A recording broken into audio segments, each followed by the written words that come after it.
Tim Walz' pick for a new family member is a big boost for animal shelters. The son of the Minnesota governor rescued their 3-month-old lab mix from Midwest Rescue Animal Services. Scout was found in a box abandoned at a high-kill shelter in Oklahoma. Governor Walz advocates for getting a pet from a shelter, noting that 1.5 million animals are killed every year waiting for a forever home. Good morning, everyone. Thanks for waking up with the Valley today. We're just getting started with our nonstop news and weather to the top of the hour to help you plan your day. New this morning, the Roseau County Sheriff is alerting the public about a missing Canadian soldier who may be in northern Minnesota. Patrick Matthews hasn't been in contact with his family since August 24th, shortly after being relieved of military duties over allegations of his involvement with hate groups. Canadian officials say his truck was found just north of the U.S. border near Minnesota's Lost River State Forest near Roseau. Matthews has a background in explosives, and police stress he should not be approached. Anyone who sees him should contact the Roseau County Sheriff, U.S. Border Patrol, or their local law enforcement.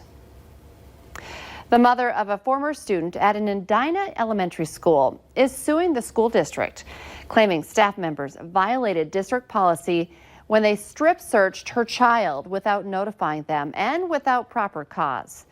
The alleged incident happened in the 2017-18 school year when the student was in 2nd grade. The lawsuit says the search was performed to see if the child defecated on the bathroom floor. The child's parents learned of the incident months later when the child's behavior changed. An Edina Public Schools spokeswoman calls the allegations inaccurate and misleading and says a staff member acted to support the student. A $10 million lawsuit against another Minnesota school district claims a school nurse failed to properly treat an 8th grader during an asthma attack, and that it led to a serious brain injury. The suit says the Lakeville 8th grader was sent back to gym class after seeing the school nurse about her asthma, lost consciousness in class, and was deprived of oxygen for about 30 minutes. Her family says she's in a persistent vegetative state. The Lakeville School District says it abides by medical protocols and emergency response procedures and is not responsible for the girl's injuries. It's now 8 minutes before 7. Let's get a check of our Storm Team forecast on this Friday morning. Good morning. We've got a beautiful day in progress, at least in Fargo. We've got a nice view of that sun getting ready to come up, and we're going to see temperatures on the rise back into the 70s today, with a high of 40 or 74 degrees and mostly sunny conditions. Winds out of the northwest into the teens here for much of the day. So looking pretty good, feeling pretty good for us in Fargo and a good portion of the valley. But there are other places really struggling with some fog. We're at 0 for visibility in Fosston. A lot of places less than a mile visibility. That includes Bemidji, Detroit Lakes, Wadena, down to Elbow Lake, and in Valley City as well. In southeastern North Dakota, we're seeing some fog developing. Wapaton's we've been watching the visibility report dropping there. So the sun's about to rise. It's rising at the moment, actually. And so we want to make sure that you keep those headlights on in these areas with fog so people can see you heading down the road. And temperatures are into the upper 40s to some low to mid 50s. We're at 51 in Fargo and in Grand Forks, with winds that are on the light side too and variable at the moment. So radar and satellite showing some quiet weather. There are some places where we're getting some clouds in addition to the fog, of course, in the northeast. That's where we've had some sprinkles overnight around the Lake of the Woods area. Tri-state map otherwise looks very quiet. We've got a beautiful day in store once, of course, we get rid of these clouds. Just want to check in on Dorian really quick. That eye wall still slamming the Outer Banks of North Carolina right now, a Category 1 storm that's going to continue moving off to the northeast. So the worst of it will be moving away here in a matter of a few hours here, but still some big impacts in that area through the day. So for tomorrow, if you've got plans to head out to the tailgate, expect to have temperatures at the opening into the 50s with mostly cloudy skies. Heading into the afternoon, as we're getting ready to head into the Fargo Dome, we're looking at conditions that are going to be a little warmer, but it's going to be a cool day, mostly cloudy, a high of 65 for us in the valley. So we'll want that extra layer. And heading into the rest of the weekend, a chance for some rain south and west of Fargo tomorrow. Might have a couple of sprinkles in Fargo, but generally that's where it'll be and may linger into early Sunday. Okay, thank you, Lisa. Depression and suicide are no strangers to the FM area. One man's struggle played out yesterday on a busy city street in West Fargo.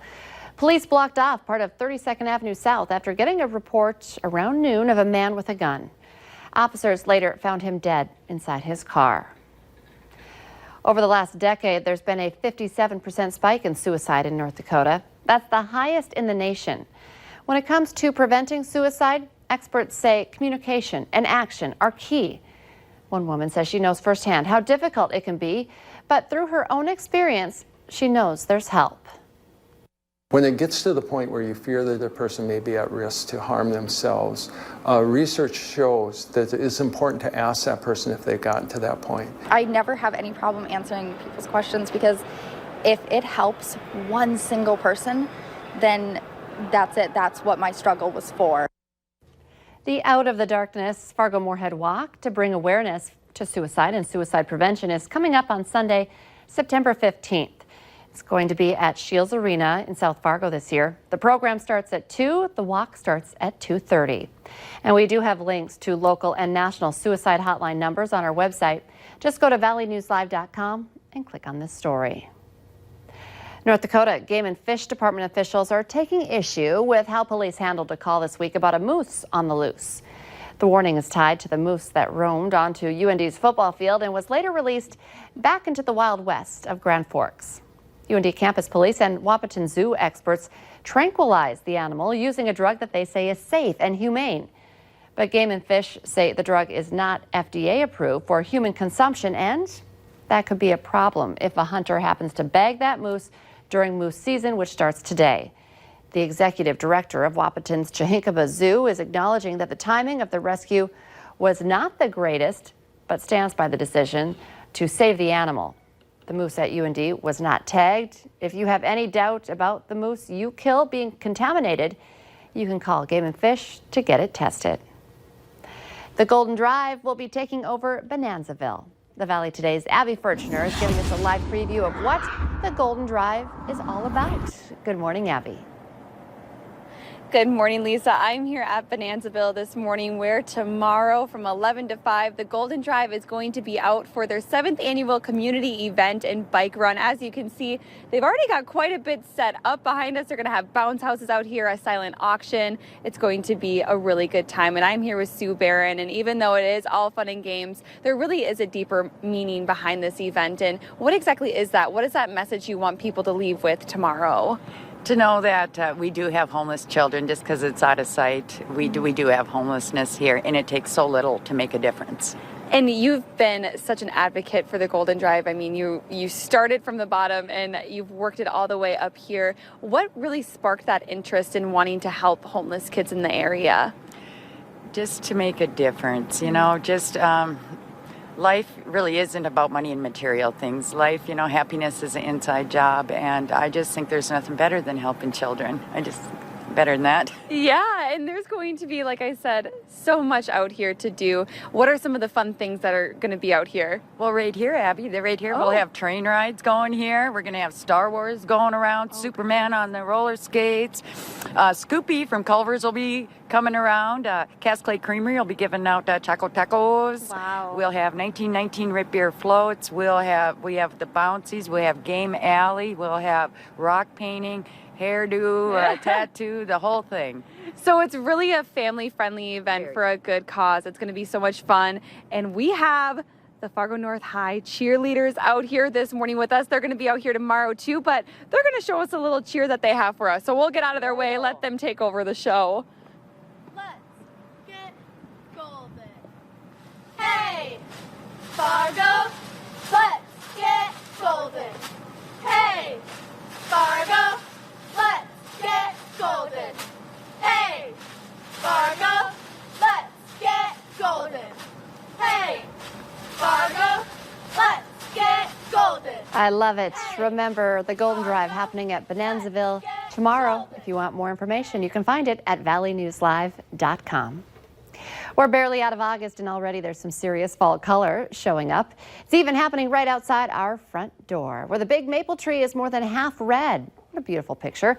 Experts say a wet spring and summer combined with our recent drop in temperature and rainfall is helping push leaves from green to red, orange, and yellow. And remember, a cold snap where it dips below freezing would put an end to the show, so get out and enjoy the view while you can. And don't forget about our big pregame show tomorrow ahead of the Bison Fighting Hawks game. The pregame show is at 1, the game is at 2. And let's get our answer now to our question of the morning on Facebook. About 70% of all people admit to commonly doing this at dinner time when they eat even at home. The answer? Eating on paper plates. Speeds up the process. And we're going to enjoy one more nice day here. Yes, looking at some sunshine on the way. Have to get through that foggy start this morning. This weekend, things change. We'll be back into the 60s, cooler, more clouds, and perhaps a little rain. Remember, the Valley Today rolls on. You can join us right now for more live up-to-minute news and